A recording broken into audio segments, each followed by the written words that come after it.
আজকে তৈরি করব উড়িষ্যার স্পেশাল ছানা পোড়ার রেসিপি। তো তার জন্য এখানে আমি কিছুটা ছানা নিয়ে নিয়েছি। তো প্রথমে ছানাটিকে মেখে নিচ্ছি।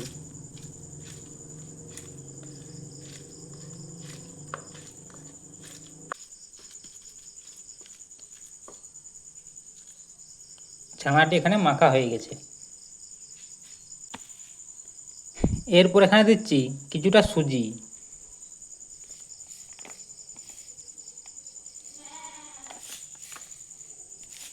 আমি এখানে 3 চামচের মতো সুজি দিয়ে দিলাম। এরপর দিচ্ছি পরিমাণ মতো চিনি। তো তোমরা এখানে গুঁড়ো চিনিও ব্যবহার করতে পারো।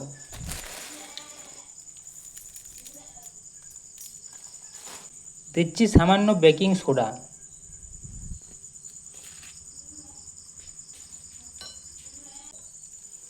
আর দিচ্ছি কিছুটা ঘি।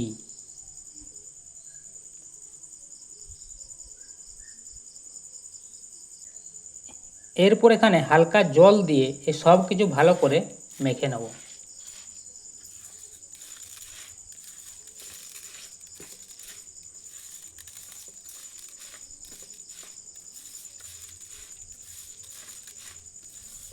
তো এখানে দেখছো কিছুটা জল দিয়ে ছানাটাকে আমি ভালো করে মেখে নিয়েছি, নরম করে। দেখছো কতটা নরম করেছি।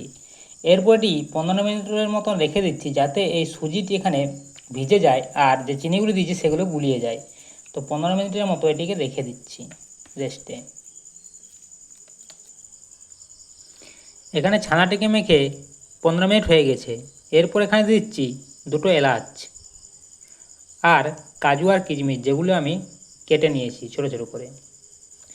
এরপর আবার ওই সব কিছু মিশিয়ে নিচ্ছি।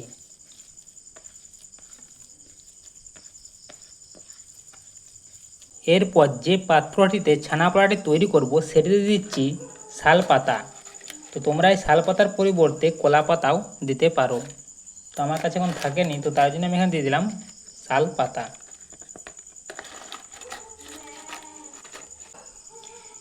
এরপর কতকটা ঘি এই পাতাটির চারিদিকে লাগিয়ে নিচ্ছি। ঘি বা তেল যাই হোক লাগিয়ে নেবে।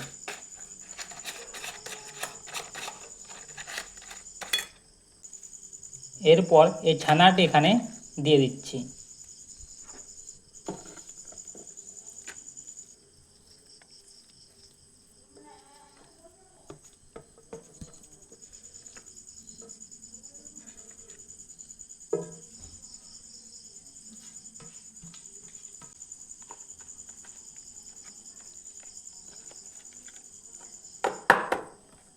দিয়ে ভালো করে সেট করে নিচ্ছি।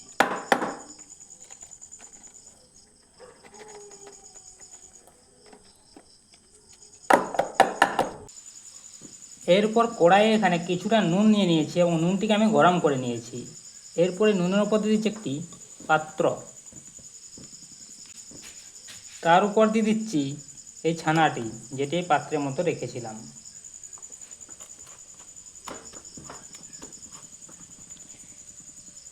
এরপর এটিকে ঢাকা দিয়ে 30 মিনিটের মতো রেখে দিচ্ছি মিডিয়াম আঁচে। তো 30 মিনিট পর দেখাচ্ছি ছানা পোড়াটি কেমন তৈরি হলো।